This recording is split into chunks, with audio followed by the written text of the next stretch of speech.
This is Dave Fleming at the Ingenuity Lab.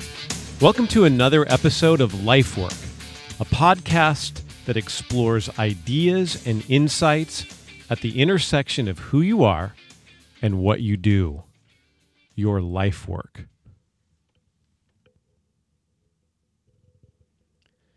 Well, recently I was introduced to Wim Hof. Wim Hof is a Dutch man who has quite a story. I won't try to tell you the whole story today, but it has led him through his weaknesses and pain in life to become a real master of well-being. And I'll just leave it there. But he has a very interesting way he's gone about this. He's into cold therapy. So cold showers, cold bath, cold weather. He's meditated on ice, and the cold weather has become something that researchers have been really interested in cold temperatures and why they're good for the body. And so he's got a whole thing on that. Wim Hof, W-I-M-H-O-F. There might be another F there at the end of his name, but Wim Hof, you'll get it. I was listening to watching a video cast of him, when he also described the breath work that he does. And we all know how important it is to breathe.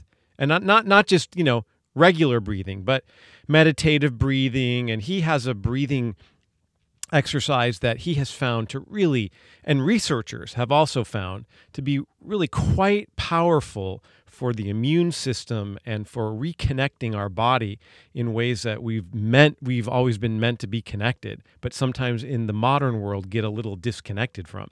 And his breathing exercise that I've been working on over just the last 8 days is where you take 30 to 35 breaths in and out in relatively rapid succession. Lots of air in and then letting it go.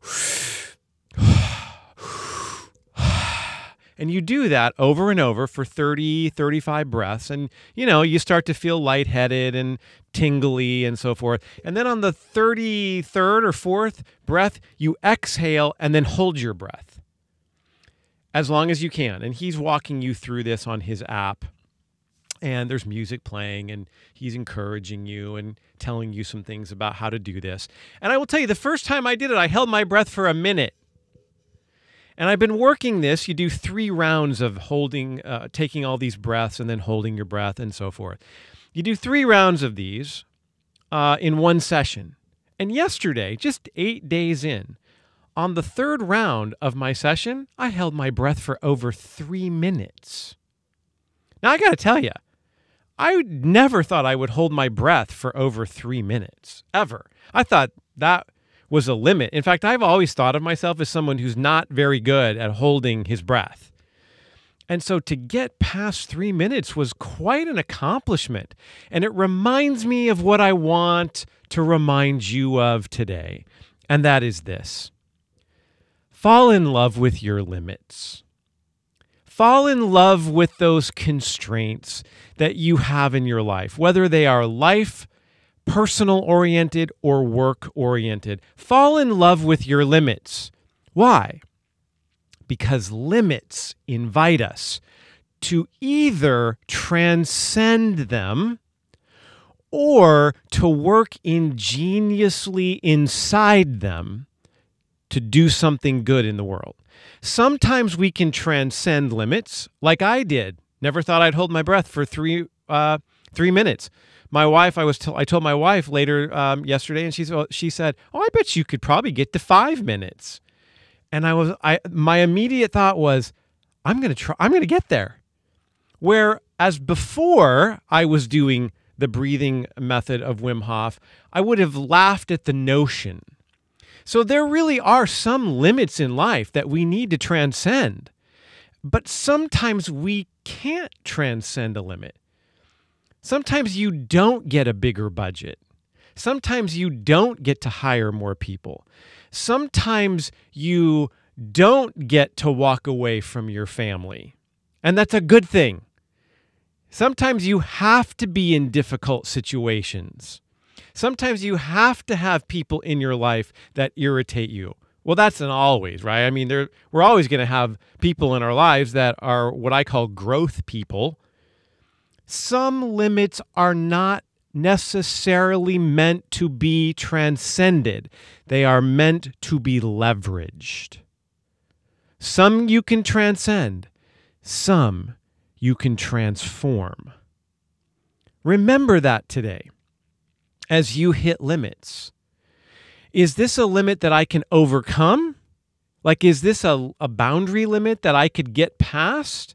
Or is this a limit that I have to work within to create something out of it that then does transform the raw materials of it into something else? But I did it by staying with the resources, not trying to get out of it. Limits are a good thing.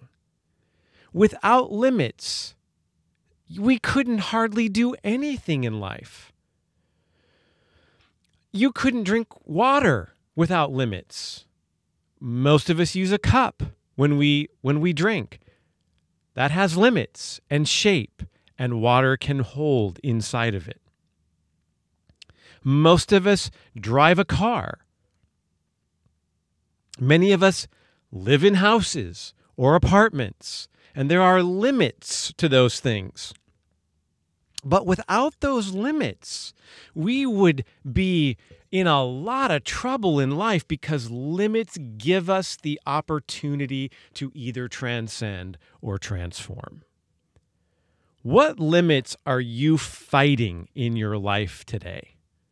What limits are you complaining about in a non-productive way? You're not complaining your way to a solution, but you're just complaining your way to paralyzation. Think about in your life. Maybe it's in a relationship. Maybe it's in something that you're wanting to achieve in your life. Or it's at work. Maybe you're frustrated with your colleagues, or maybe you've had limits placed on you that you don't think are fair, or you would rather be free from. What if you could love those limits?